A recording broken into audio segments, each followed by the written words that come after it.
And my next guest, it's also a blessing to be on the path. Her name is Shiva Rose, and she is such a beautiful spirit. Shiva Rose began her holistic lifestyle blog over a decade ago to chronicle her overcoming autoimmune issues. She started her non-toxic beauty line, Shiva Rose Beauty, also a decade ago, and her book, Whole Beauty, is a bestseller, and she shared meditations, recipes, rituals, and more. And she is such a gorgeous writer and has such a beautiful spirit. So I am just inviting you to put your hands together and help me welcome Shiva Rose to the stage. And the crowd wild. Thank you so much. That was such a beautiful introduction. Thank you, Wendy. Thank you. I'm so delighted that you are able to be with us today to share your beauty, your wisdom, your experience with permission to embody your inner authority, your power, your influence, and create a powerful legacy. Will you share what your journey has been regarding that? Sorry, it was a little topsy-turvy. Thank you. No worries. So the journey, I think it's sometimes the journey chooses us. I don't think I chose to be on the holistic path, but I was dealing with so many health issues and I wanted to feel good in my body, and one thing leads to another. And then I just wanted to, share everything that I learned through all of this. And especially being a mother, I feel like we want to feel good, not only for ourselves, but for our children, to be good mothers, to have the energy to do all the things we want to do with them. So they definitely inspired that too. That's so great. How old are your kids now? My oldest is 26 and my youngest is 17. Wow. Wow. So isn't it great to be on that journey? I mean, how has motherhood changed you? Well, I think it really grounded me. I think I had my older daughter at 25. And I think that was such a blessing because by nature, I'm an Aquarius. I'm just always in the air. So I have a lot of air in my chart. And so for me, it was so grounding to have a schedule and a responsibility. And I think it was the best thing for me. It really got me on the path of a lot. And growing up in LA, I think I was ready for sort of a stable life. I had such a wild, crazy, chaotic childhood and teenage years, so that by the time I'm, in my early 20s, I was ready to just live a life where I could, be in peace. I think it's Rimbaud, the French author, has this great quote where he says, in your personal life, you should achieve to be very sane and stable, almost bourgeois, so that in your work you can be violent and erratic. And I always love that quote because I always felt like, because I was an actress, and I always felt I wanted that stability. I wanted that sort of just peaceful place to be at from my real life, so that in my work as an artist, I could really go to crazy places. I love that. I didn't know that you were an actress. And as I was just feeling into you and reading some of the things you wrote, I think of you as such an artistic soul. You have this very artistic, dreamy, poetic soul. And it's interesting, you're an Aquarian. My daughter is an Aquarian. Oh, so what are you? So I am a sun sign Scorpio.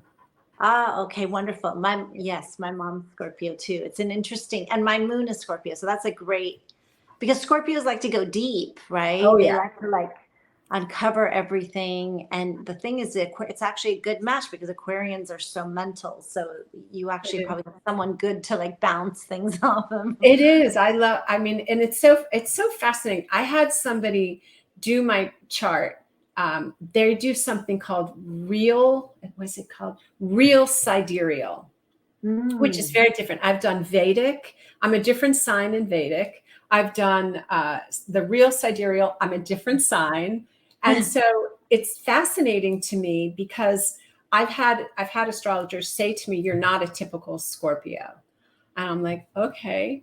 So, all right. But, I think it's also fascinating how we come into the world and what's on our souls, right? So, I heard you say you had a chaotic childhood, and that informed your desire to have a stable interior, a stable consciousness. Right.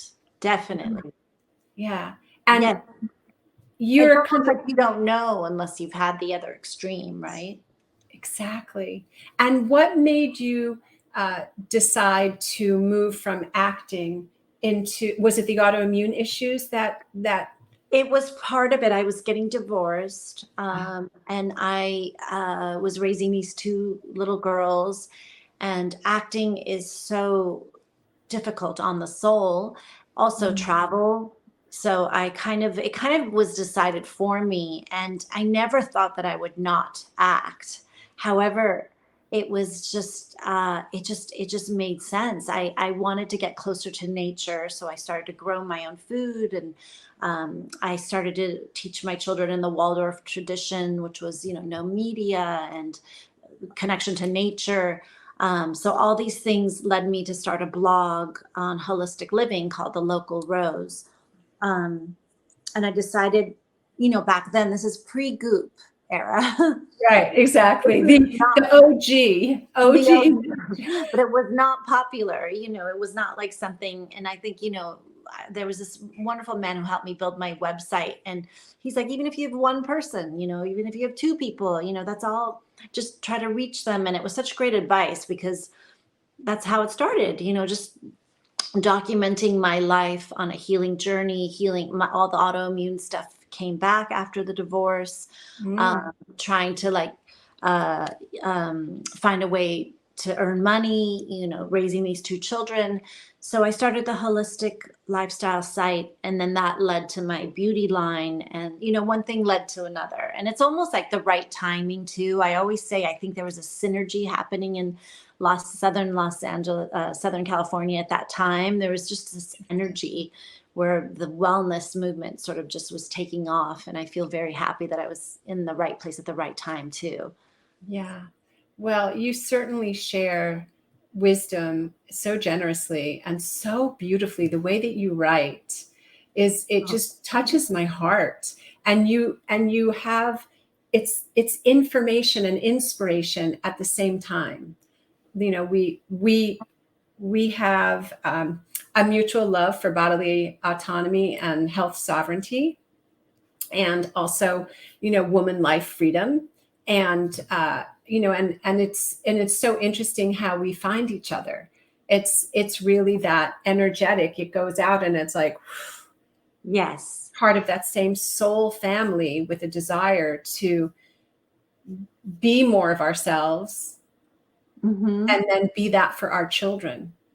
Right. And that's what's so interesting about the last 3 years. I think it's torn people apart, and yet it's brought together this incredible community of like-minded people and souls. And it's quite beautiful. It's like an exodus of the old version of life to this new version. And more people are realizing that health, that trumps everything, trumps, wealth, anything. You can't do anything unless you have your health. So some of us will fight to the end just to have that.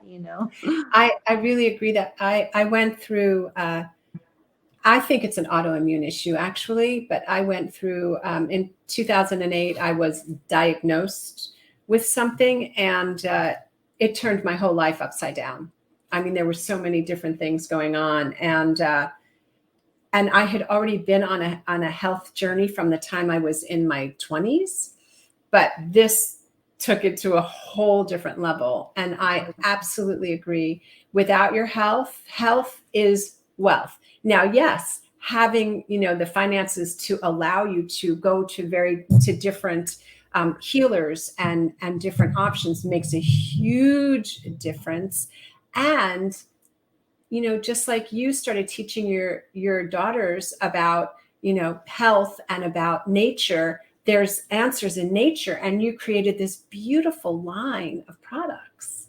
Thank you. Thank you. Yes. I mean, it came through meditate. I was doing a lot of Kundalini yoga at the time. So it came to me in a meditation and a download. And I was using oils, which at that time, believe it or not, just like 7, 8 years ago, even though this was about 10 years ago, a lot of people thought oils were so bad for the skin. And this is something the petroleum oil is bad for your skin. And this is how this myth got started, because people would realize, they put petroleum based oils and break out.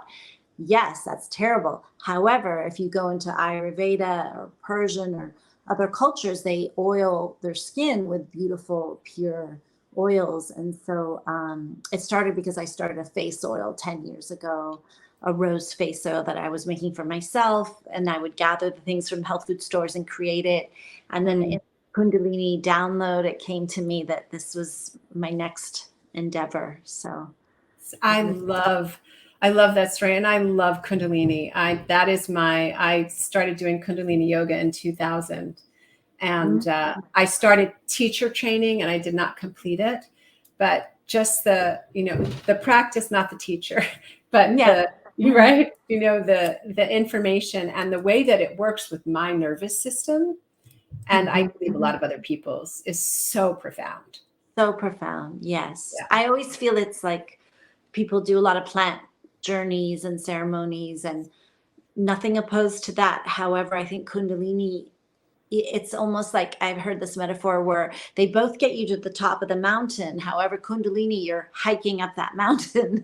You don't just wake up at the top. You have to climb, and that's what it gives you. It gives you that grit. Yes.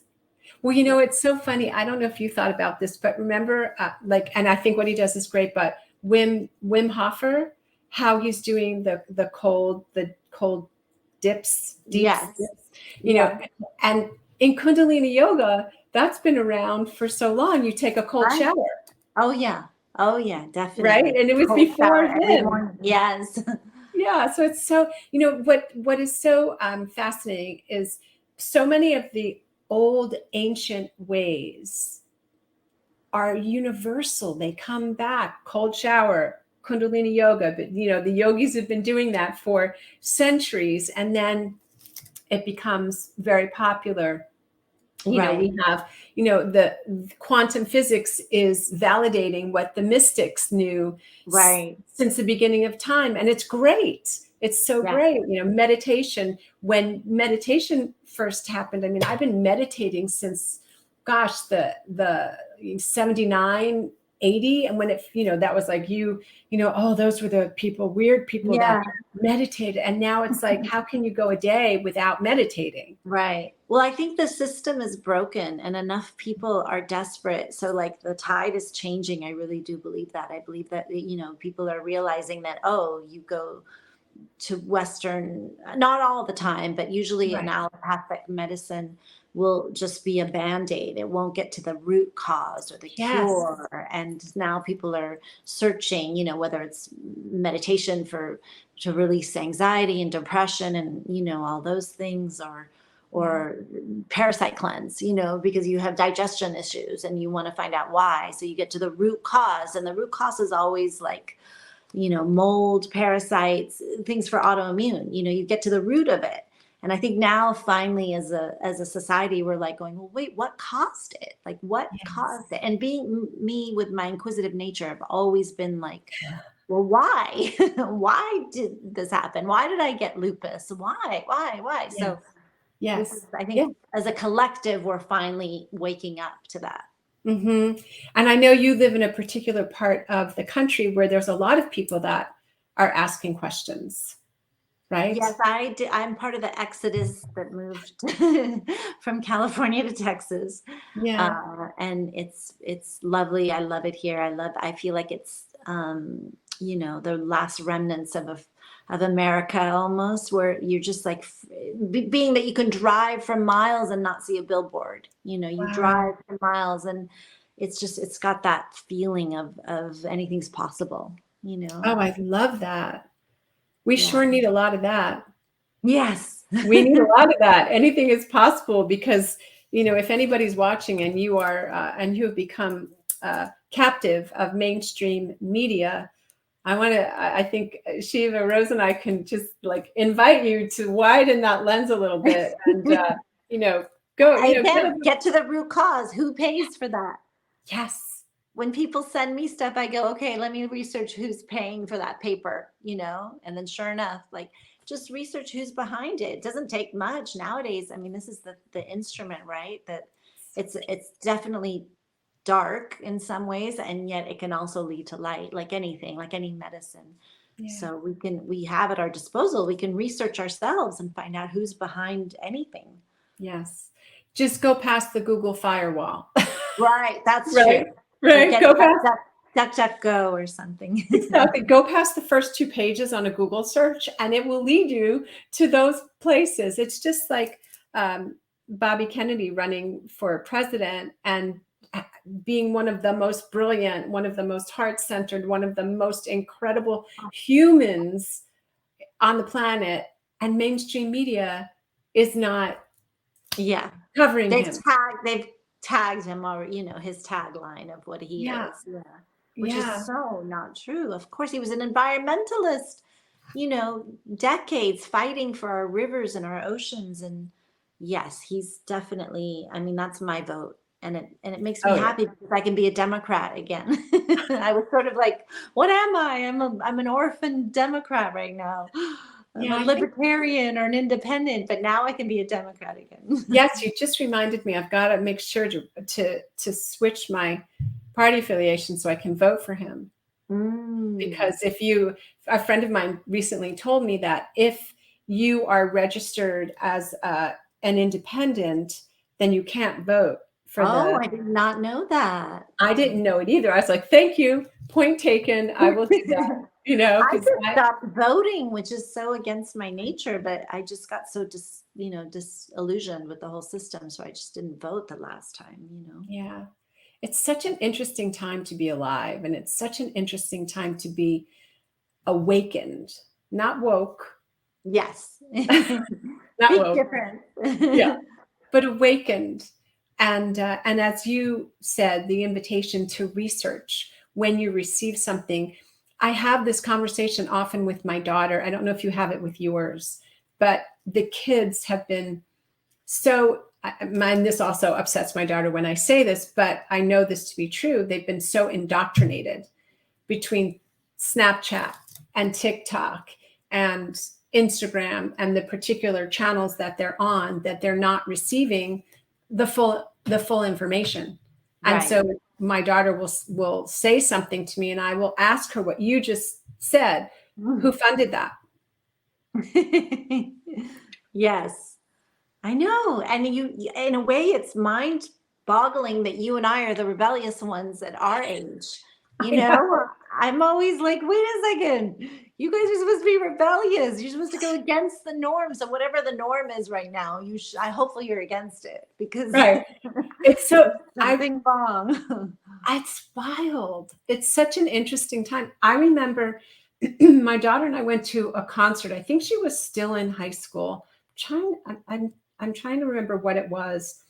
And there was a young guy, and I think I was holding a sign, or I don't even know exactly how it came about, but he was probably between 24 and 27, and it had to do with either the shots or the schedule, or there was something. And he came up to me and he was so hostile and he was so young. And my daughter, again, she was, 15 to 17. And I remember her being so shocked and very protective of me, but so shocked that somebody this young would be so hostile about something they didn't even know. Right. They hadn't done any research. They hadn't looked at any. And that's what's so sad about it. It's they want something, anything to be passionate about. So it's like, yeah. Well, I'm so happy that you're passionate about bringing forth beauty, and that, just like when we spoke, we communicated, and you shared about how you're moved organically. Can you speak more to how you are moved through your life by your inner guidance rather Mm. than outer guidance? Yeah, I do think it's a struggle. I mean, I think I fight with it like everybody else. You know, you see what we're fed as far as beauty and comparisons and now, you know, I get in debates with people all the time about AI. You know, I don't think that's a good thing. I don't think that we should be celebrating AI generated photos. What's that going to do to our children? You know, they already have to deal with filters and so I am not an advocate of that. And I think, yes, listening to the gut and the intuition, I think the ways to do that are to get into nature, to get quiet, to see what feels good in your body. Um, you know, I think I don't think I'm not opposed to like for me, I have a natural skincare line. I'm trying to do things naturally, but I'm not opposed to women who choose not to because I do feel that when we feel beautiful, our immune system feels better. Yeah. You Yeah. know, want to do more in the world. So I'm not opposed to things that, but I don't like the comparison of, you know, ourselves to others. I think we should just feel what feels good with us and, you Mhm. know, feeling the best that we can be within this skin that we're in now, Mhm. if that's possible. But, you So know, yeah. I don't like the idea. I mean, just my skincare line is based on the Ayurvedic idea of nourishing and filling. And there's something called ojas in Ayurveda, OJAS, and it's one of my favorite terms. It's kind of like the juiciness of life and women.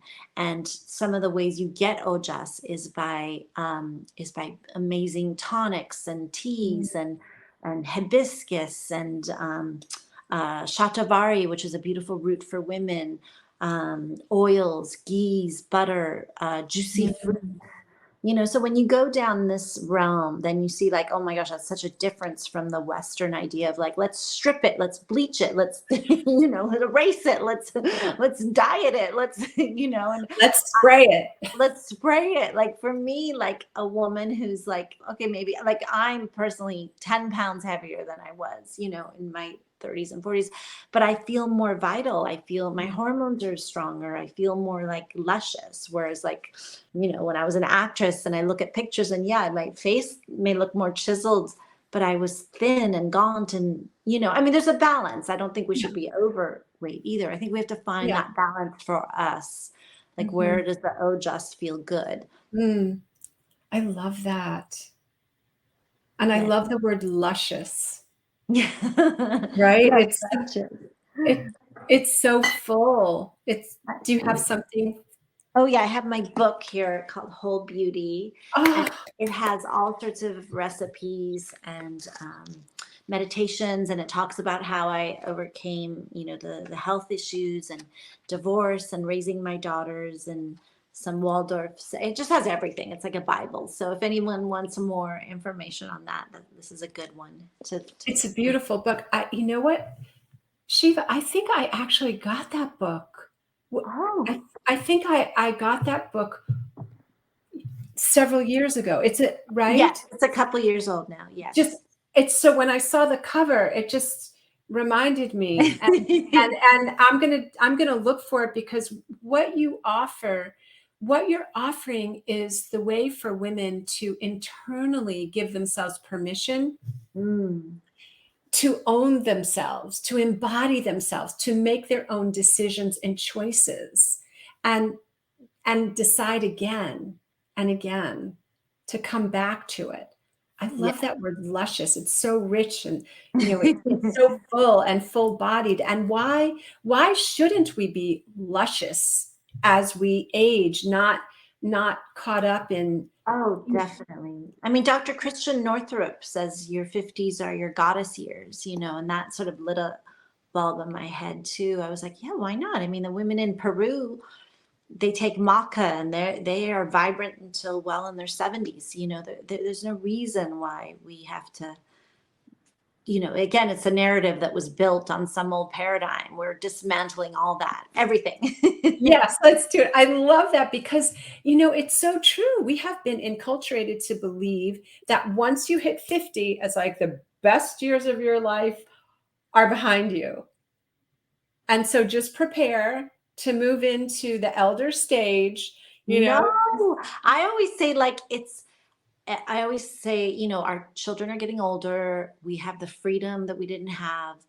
And I always say you're young, you're old enough to know how precious life is and young enough to enjoy it. I mean, that's a sweet spot. You know what I mean? I don't think I knew at 30, like, oh my God, how precious this life is and I'm going to enjoy it. I don't think I knew that then. So I think it's a very incredible window. I love that. That is such a profound statement, that sweet spot, Yes.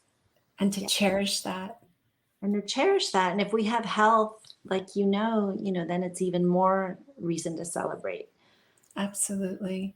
What are you going to do this Mother's Day to celebrate yourself Well, as a mother? it's interesting. I mean, I do tea ceremony, which is a practice where I serve others tea, and it's this medicinal ceremonial tea from China and Taiwan, and we sit in silence, and it's one of my favorite things. I've been practicing for about 8, 9 years. So I'm supposed to serve tea. However, we've had these beautiful storms here. So if the roads are flooded, I'll probably stay home, which is wonderful too, with my partner and my daughter, and we'll bake something. And That's so we'll beautiful. see. We'll see what Mama Nature provides out here in the country. Yes. Well, thank you. Thank you for your service to women and to being who you are, because I truly believe there's an older statement that who you are speaks so loudly you need not utter a word. Beautiful. Yeah. And I see that with you, with your countenance, with truly, if you haven't had the experience of reading something by Shiva Rose, go to her Instagram at Local Rose and follow her and just take in, because when you write, there's a transmission. For me, I don't know if other people feel that way, but I feel a transmission from you.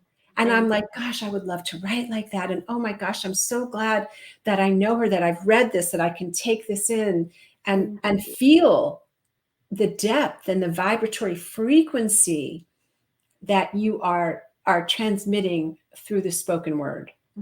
Thank you. That means so much to me. That's such a gift to hear that. Thank you. Because our thyroid is our voice, and I've worked a lot of years on getting it out. So thank you. Oh, that's beautiful. Thank you. And there's a gift for your followers so please, I hope that everyone uses that code to their gifts. Well, we're going to make sure that everybody receives it. It's going out. People that are in attendance, they can go right to the speaker bios, and people that are archiving it, they're going to get the link. So everyone is going to have an opportunity. Thank you for your generosity. And, I look forward to speaking with you again, and have a wonderful, wonderful Mother's Day. Thank you. Happy Mother's Day to you. Bye. Thank you. Bye for now.